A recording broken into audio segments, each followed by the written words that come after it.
Hello, and welcome back to Introduction to Genetics and Evolution. In the previous videos, we've been looking at concepts related to the amount of genetic variation in populations relative to the amount of total phenotypic variation. Now, as I mentioned before, this genetic variation is that subset of the variation which can be used by natural selection. So let's talk about natural selection for a minute and apply this to a couple of other areas. And very soon you'll see we'll be transitioning into population genetics.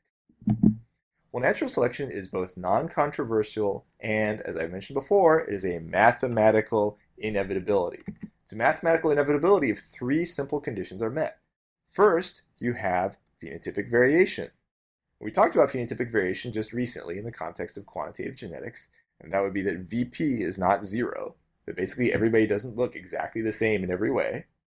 Some of that phenotypic variation you see is actually inherited or genetic. In that regard, we're saying that the heritability is not zero. So you see, I'm introducing the same terms we did before, but now with some quantitative genetics behind them. And last but not least, this variation that is inherited, must affect either survival or reproduction. Now, let's walk through this very simple cartoon, which illustrates this point nicely. So here we have several peppers that vary in their mildness or hotness. There's some that are mild, some that are hot. So there is this variation. This variation is inherited. The mild peppers give birth to other mild peppers. The hot ones breed other hot ones. Here's an interesting point I haven't emphasized so far, but this is relevant for today's lecture. More individuals are born than will survive to reproduce. Our capacity for population growth tends to be very high. We'll come back to this in just a moment. And related to this, some variants that survive or reproduce at higher rates than others. In this case, we can see that the milder peppers don't survive as well as the hot peppers because the mild ones get eaten up by things like mice or humans who like mild peppers. The outcome of this is that the population changes over time. That over time, as this is iterated over and over again, more of the surviving peppers will be hot because you've eliminated them, not only the mild peppers themselves, but even that genetic contribution within the population that made the peppers mild. Now, if we go back in time, that original concept of natural selection was very intrinsically tied to that of population growth. And Darwin's ideas were very much influenced by Malthus, who was an economist. Malthus had pointed out that populations are actually kept from growing by limited food and resources. Because again, our capacity to breed is very, very great. And if you provide more and more food to particular species, you'll tend to see that they will reproduce at a higher rate than is needed just to recreate the number of individuals present. That basically the population will grow if it is able to grow, almost always. Now, Darwin pointed out that this limitation produces struggle when some subset that are better able to survive or reproduce will tend to spread. But let's look at this concept of population growth. And why is it that natural populations grow so much? Why do we see this potential for great growth? Well, the capacity for growth is huge in most species out there. Now imagine, to maintain a constant population, assuming population was sexual, assuming you need a pair of organisms to breed, each pair would only need to produce 2 surviving offspring. Now, if conditions are favorable, how many offspring can most individuals produce? Well, look at some plants, for example. Let's say you're looking at seeds or pollen. Here's a picture of a tulip stamen and all the pollen on it. Look at all those individual grains of pollen on there. How many possible offspring could that tulip have? Definitely a lot more than 2. Think about insect larvae. You know, if you let an insect breed, how many offspring can it have? Think about things like cane toad eggs. Cane toads, as I mentioned a long time ago, are an invasive species in Australia and also in Hawaii, and they can have, hundreds, thousands, of offspring just from one breeding pair. And it's even true for humans, that if humans were allowed to in some way, we could potentially, one couple could produce many, many, many kids, easily, 10, 20, something like that. Now, we like to model the rate of increase and see how it's actually happening. Well, populations can be modeled with what's referred to as a stable rate of increase. This is assuming that a steady fraction of the population, or the population increases by a steady proportion year after year. To model this, we need a couple of parameters. We need a birth rate, which can be modeled as, for example, a number of births per 1,000 per year. We need a death rate, number of deaths per 1,000 individuals per year. And from this, we can come up with what's referred to as the intrinsic rate of increase of a population. That is very simply the birth rate, so the input, minus the death rate, which is basically the output from the population. So in the United States, as an example, the birth rate is about 14 per thousand. The death rate is about 6 per thousand. So that makes the intrinsic rate of increase about 0.008. In this case, this is not considering immigration. This is just looking naturally. What this means is the population will grow naturally by 0.8% per year. Now, if the birth rate is greater than the death rate, then the population grows. And conversely, if the birth rate is lower than the death rate, then the population will decline. Now, so let's look at the effect on population size. Now, we'll go through a little bit of math here just to work this out. I hope you don't mind. So let's say that n is the population size and t is time in years. Now we can identify a standard rate of population growth as dn over dt, or change in population size over change in time. And that would be equal to that rate of increase times the population size. Now, if we want to get an algebraic solution, if we assume that this was a constant process, we can approximate this as n sub t, so the population size at time t, is equal to n sub 0, which is that starting population size, times e. E is the algebraic number you often see. I think it's approximately 2.71. E to the power rt. R being that intrinsic rate of increase, and t being time. So time may be measured in years. So what is the population doubling time? How long does it take for a population to double its number of individuals, right? Obviously, that's going to be related to r. It's going to be related to the rate of increase, that if r is very large, the doubling time will be very short. If r is very, very small, then the doubling time will be very long. But let's put some actual numbers on this just so you can see. Here's the number. This is the formula I showed you before. N sub t equals n sub 0 times e to the rt. So what we want to do is we want to solve for doubling time. So let's say that our n sub t is actually 2n sub 0. And what we want to do then is solve for t. So n sub t is equal to 2n 0. So we can substitute that in the equation. 2n sub 0 equals n sub 0 e to the rt. Okay. We divide both sides by n sub 0. That's very easy. 2 equals e to the rt.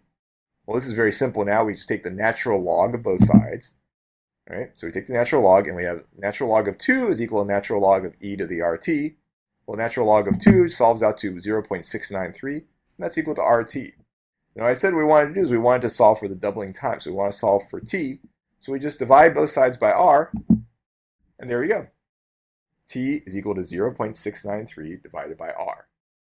Okay. Well, I have here the numbers for the U.S. So the approximate U.S. population at the time this was recorded is 310 million.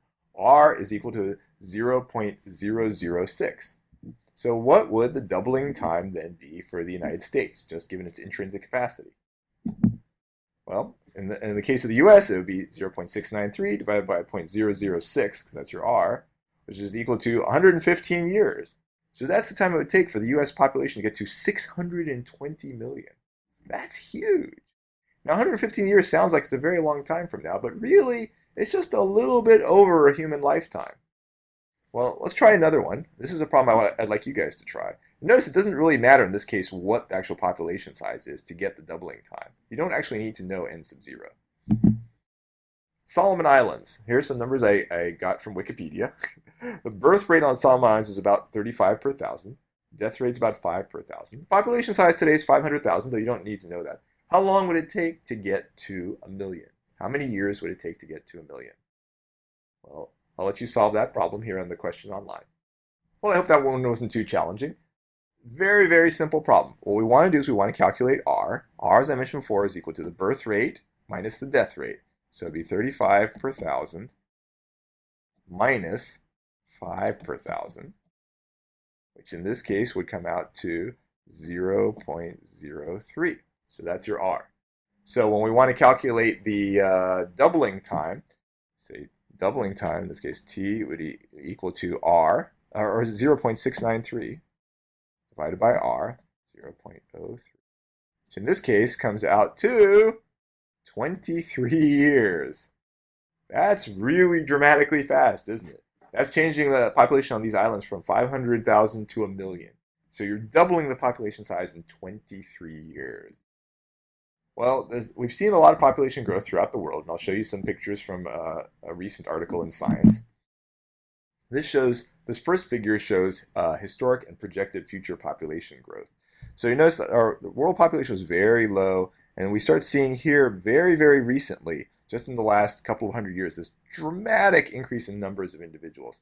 So we hit 1 billion in the year 1800, we hit 3 billion in 1960, 4 billion in 1974, 5 billion in 1987, 6 billion in 1999, 7 billion in 2011, and it's projected we'll hit 8 billion by around 2024.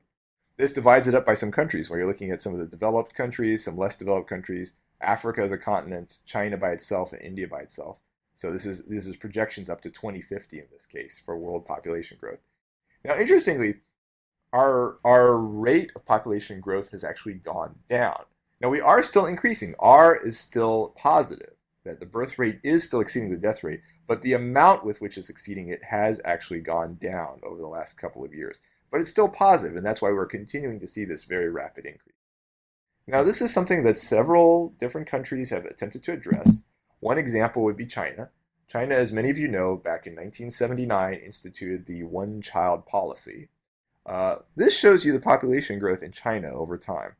And this shows you the age distribution as of 2009 within. Now you may be thinking, like, well, why is this still going, right? Because we have the one-child policy instituted around 1979, 1980, yet we still see this increase. Interesting, if you look at this, the increase is actually closer to linear than it is to exponential. Like, it's not going up, it's not continuing to accelerate as you would expect. So this probably has actually had some effect on slowing population growth. But, again, the birth rate is continuing to exceed the death rate. So we're still seeing an increase in the population size in China, as in many other places in the world. Well, why is that? Well, again, we have two causes of population growth. There's high birth rate, and there's low death rate. So we can cut the birth rate, but we still see growth. And what that means is that the death rate is decreasing faster than the birth rate is decreasing. Now, that's not intrinsically a bad thing. Obviously, we like decreasing our death rate. We don't want to have people just die willy-nilly, of course. But this is a problem in terms of how many people are on the planet. Over the course of many countries and over the course of a lot of recent time, we've seen this declining mortality or declining death rate. And some of it is associated with things like the introduction of the use of soap, improved sanitation. Definitely things like antibiotics and other modern medicine have really increased life expectancies. I can show you how much, too. This is just showing the difference between 1950 and 2010. And look at this. In Latin America and the Caribbean, we have an increase in life expectancy from 51 years to 73 years. In Africa, from 38 to 55. North America, 68 to 78. And just over the course of the whole world there, we can now expect to live 20 years longer than we could before. And as a result of this, we're seeing this just increased life expectancy at birth. And this, again, divides it up by several countries. Now, again, intrinsically, it's not a bad thing that populations grow. However, there is some maximum number of individuals that can be sustained on the planet. We'll come back to this question in the next video. Thank you.